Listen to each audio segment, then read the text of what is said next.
વડોદરાના ગુરુવામાંથી 22 લાખની નશાકારક સિરપ સાથે એસઓજીનો સપાટો।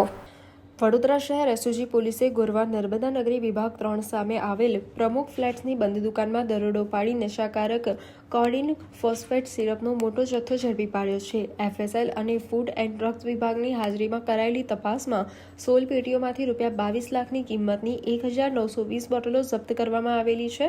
તપાસમાં આ જથ્થો હિમાચલ પ્રદેશથી મંગાવાયો હોવાનું અને સાઈ લાઈફ કેરના બિલ આધારે આકાશસિંહ ઠાકોર નામના શખ્સની સંડોવણી ખુલી છે। આરોપીએ 15-20 દિવસ પહેલા એસી લગાવવાના બહાને દુકાન માલિક પાસેથી ચાવી લીધી હતી। આ અંગે ગુરવા પોલીસ મથકે એનડીપીએસ એક્ટ હેઠળ ગુનો નોંધી ફરાર આરોપીને પકડવાના ચક્રો ગતિમાન કર્યા છે। વડોદરા શહેર પોલીસના માનનીય પોલીસ કમિશનર શ્રી નરસિંહા કુમાર સાહેબની સૂચનાને આધારે વડોદરા શહેરમાં નાર્કોટિક્સ લગત માદક પદાર્થ છે એની ગેરકાયદેસર વેચાણ થતું હોય, હેરાફેરી થતી હોય તેવી પ્રવૃત્તિઓ અટકાવવા માટે અને મળી આવે તો શોધી કાઢવા માટે સૂચના મળેલ, જેના આધારે અમોના માર્ગદર્શન નીચે એસઓજીની અલગ અલગ ટીમો દ્વારા શહેરમાં પેટ્રોલિંગ કરવામાં આવે છે। જે અંતર્ગત ગઈકાલે એસઓજીના હેડ કોન્સ્ટેબલ યુવરાજસિંહને બાતમી હકીકત હતી કે સમતા રોડ નર્મદા નગરી વિભાગ 3ની સામે આવેલા પ્રમુખ ફ્લેટ્સના ગ્રાઉન્ડ ફ્લોરમાં એક બંધ દુકાન પર માદક પદાર્થનો કોઈ જથ્થો પડેલ છે એવી બાતમી હતી। જે અંતર્ગત અમોએ એનડીપીએસ કાર્યવાહી અંતર્ગત ત્યાં કાયદેસરની કાર્યવાહી કરતા ત્યાંથી અમોને સિરપનો જથ્થો મળી આવેલ। જે જથ્થાના આધારે અમે ત્યાં એફએસએલ અને ફૂડ એન્ડ ડ્રગ્સ ઇન્સ્પેક્ટરને બોલાવતા તેઓ દ્વારા ખરાઈ કરી અને તે જથ્થો કોડિન ફોસ્ફેટ સિરપનો હોય, જે એનડીપીએસ એક્ટને લગત હોય, ત્યારબાદ એનડીપીએસ લગતને કાયદેસરની કાર્યવાહી કરવામાં આવેલ છે।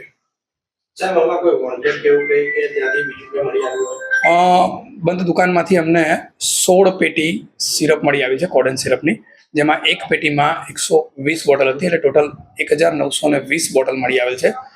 બોટલ ઉપર અમને એક બિલ મળી આવેલું હતું, જે બિલ શ્રી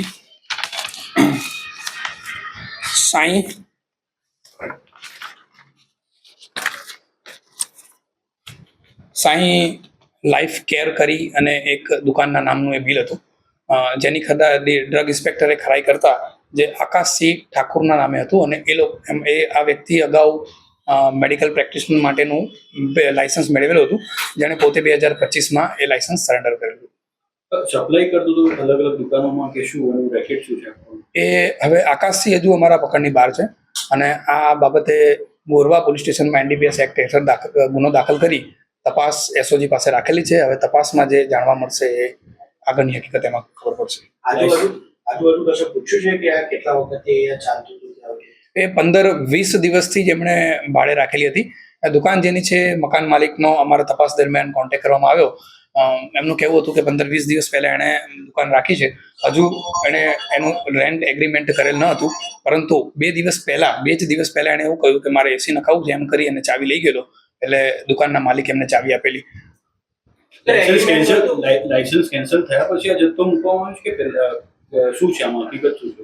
લાયસન્સ કેન્સલ થયા પછી, એકચ્યુઅલી લાયસન્સ એનું કેન્સલ થઈ ગયા પછી એ આ કોઈ પણ પ્રકારની આવી કાર્યવાહી કરી શકે નહીં, છતાં એણે આ જથ્થો રાખ્યો છે। ગુનાહિત ઇતિહાસ છે એની બી તપાસ ચાલુ છે અમારી। એગ્રીમેન્ટ કર્યા વગર જ દુકાન આપી દીધી અને ત્યાં જથ્થો બી લાવી દીધો, તો શું જે માલિક છે એની પણ કોઈ સંડોવણી છે કે કેમ? દિવસ પણ થઈ ચૂક્યા છે, એ અમારો તપાસનો વિષય છે। એ તપાસ દરમિયાન જે પણ આમાં આરોપી જણાશે એની વિરુદ્ધ કાયદેસરની કાર્યવાહી। એ હરિયાણાથી ખરીદેલો હતો। એ કન્ઝ્યુમ કરે છે લોકો અને આ સિરપને કે શું છે આના પછી હકીકત શું? વેચાણ શા માટે થઈ રહ્યું છે? વેચાણ આરોપી પકડમાં આવશે પછી જ આપણને આગળની હકીકત ખબર પડશે કે એ શેની માટે લાવેલા હતા, પોતે વેચવાના હતા કે ક્યાં આગળ સપ્લાય કરવાના હતા। આરોપી પકડમાં આવશે ત્યારબાદ આપણને ખ્યાલ આવશે। દુકાનદારો સુધી પહોંચીશું આપણે એસઓજી ટીમ કે આ ક્યાં સપ્લાય કરવાનો હતો, કેમ કે ત્યાંથી આપણને એ આરોપી હાથમાં આવશે પછી જ આગળની હકીકત ખબર પડશે। તો માલ આવ્યો કેવી રીતે ખબર પડી કે અમારી અંગત બાતમીના આધારે એ ખબર પડેલી હતી કે આ રીતનો કોઈ માદક પદાર્થનો જથ્થો અહીં આવેલ છે। સાહેબ 15 દિવસથી આ ચાલતું હતું, તો પછી એને જ્યાં માલ આપ્યો હશે ત્યાં પણ બધે તપાસ કરવામાં આવશે? 15 દિવસથી દુકાનના માલિકનું એવું કહેવું છે કે એને 15 દિવસ પહેલા લીધેલી છે, પરંતુ આ જથ્થો અમારા ધ્યાનમાં હજુ આ ફર્સ્ટ ટાઈમ આવેલો છે, જ્યારે કાલે રેડ કરી।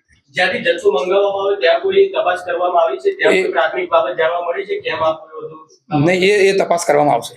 કેટલું સ્ટોક કરી શકાય? એક મેડિકલ રિપ્રેઝેન્ટેટિવ કેટલો સ્ટોક કરી શકાય? એ તો એમના લાયસન્સના આધારે ડ્રગ ઇન્સ્પેક્ટરને એ બાબતે વધારે માહિતી હોય કે એ કેટલા એના યુનિટ્સ લઈ શકે એમની પાસેથી રાખી શકે. સર એક થોડું નાનું